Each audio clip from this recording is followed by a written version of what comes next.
Russia is treating its own citizens as bits of meat to fling into the grinder in Ukraine, Keir Starmer told the UN Security Council today. The PM gave a damning assessment of Vladimir Putin's actions as he demanded an end to the war. He pointed the finger at Moscow for causing colossal human suffering by launching an illegal invasion. He said Russia, another permanent member of the Security Council, was behind the greatest violation of the UN Charter in a generation. I wonder how Russia can show its face in this building, he added.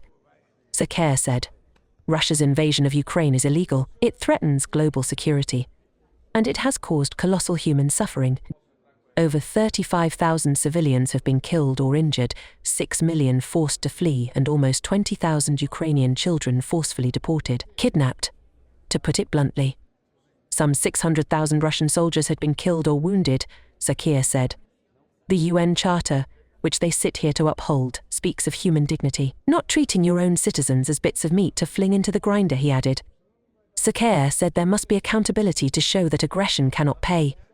Russia started this illegal war. It must end it and get out of Ukraine, he said. Ukraine's territorial integrity must be the basis of any just and lasting peace, he added. Ahead of his Security Council speech, Sir Keir said Ukraine's desire to use Western missiles to strike targets in Russia will not be the sole issue in consideration of Volodymyr Zelensky's victory plan for the war. The US and UK have so far refused to give Kyiv permission to use the missiles they have supplied against targets in Russia, despite repeated pleas from Mr.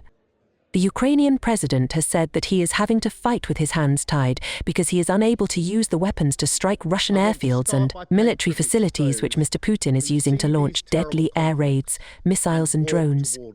Sir Keir is in New York for the United Nations General Assembly, the annual gathering of world leaders, where Mr. Zelensky will present his plan for the next stage of the war to his allies. The PM said, I do think it's going to take quite a bit of time at the UN General Assembly, and I think that's really important because it's at a critical stage. Obviously, President Zelensky has a plan that he wants to walk through with all of us. We knew that was going to happen.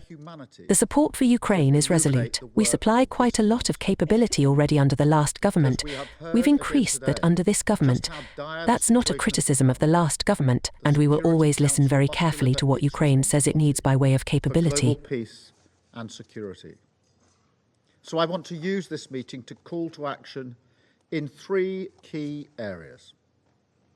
First, we need to renew the international consensus on delivering humanitarian support.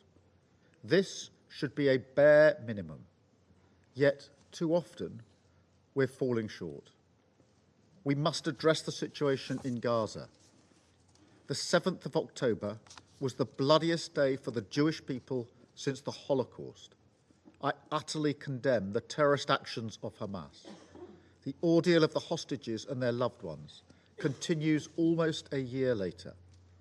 6 of them were killed in cold blood just a few weeks ago. So I say again, let the hostages go. And we must face up to the humanitarian catastrophe in Gaza that continues to deepen by the day. Israel must grant humanitarian access to civilians in line with its obligations under international humanitarian law. There can be no more excuses. Israel must open more crossings, allow vital life-saving aid to flow, and provide a safe environment for the UN and other humanitarian organisations to operate. The civilian suffering in Gaza is beyond belief. So we have restarted our funding to UNRWA, we're supporting UK Med to operate their field hospitals, and we're supporting UNICEF to deliver water, healthcare and specialist treatment for malnourished children. But the most fundamental need is even more basic. They need the fighting to stop. The situation in Sudan also demands our urgent attention. Millions are facing emergency or famine conditions, exacerbated by deliberate attempts to prevent aid reaching those in need.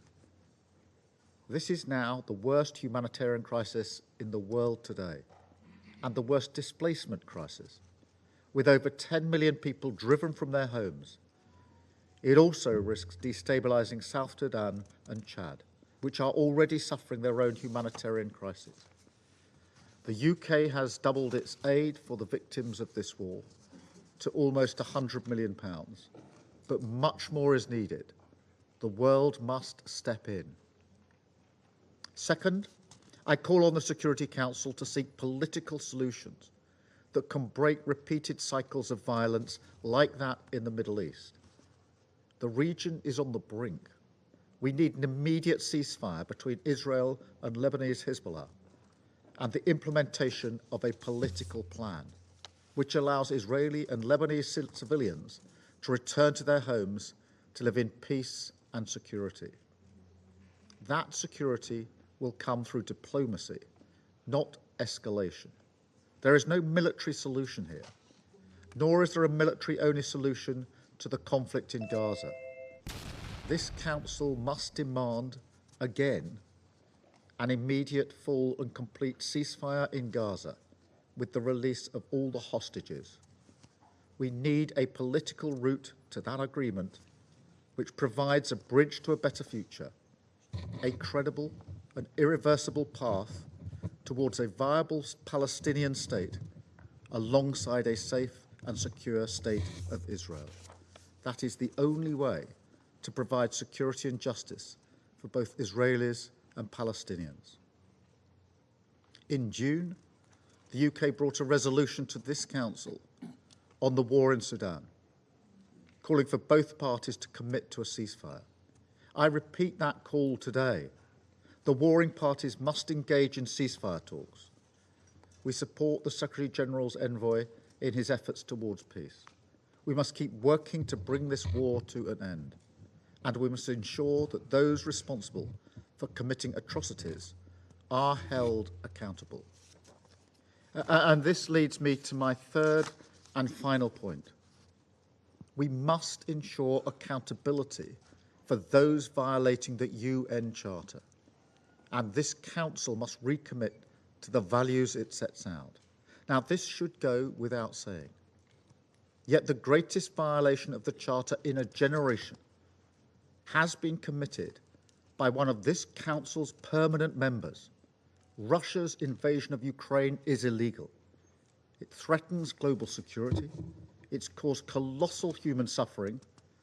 Over 35,000 civilians have been killed or injured, 6 million forced to flee, and almost 20,000 Ukrainian children forcefully deported, kidnapped, to put it bluntly.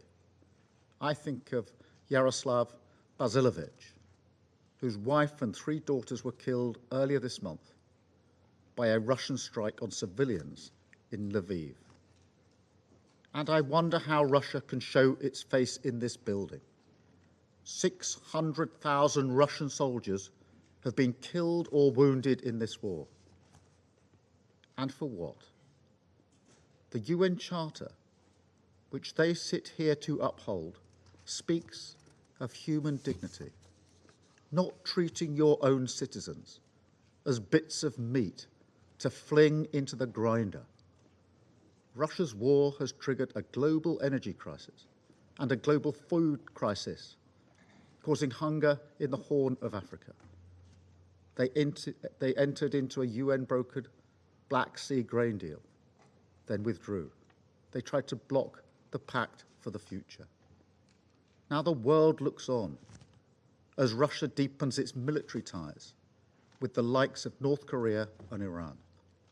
There can be no equivocation here. They must be held accountable. Aggression cannot pay. Borders cannot be redrawn by force. Russia started this illegal war. It must end it and get out of Ukraine. We stand with the 89 countries who made clear at the Swiss Peace Summit that Ukraine's territorial integrity must be the basis of any just and lasting peace. Any process that does not recognize this will only be used as a pretext by Russia to regroup and come again. President, in this moment of deepening conflict, the world looks to this Council more than ever to provide leadership for peace, preserve our collective security, and protect the most vulnerable. The United Kingdom will always play its full part in fulfilling that responsibility. Thank you. I thank His Excellency Sir Keir for his statement.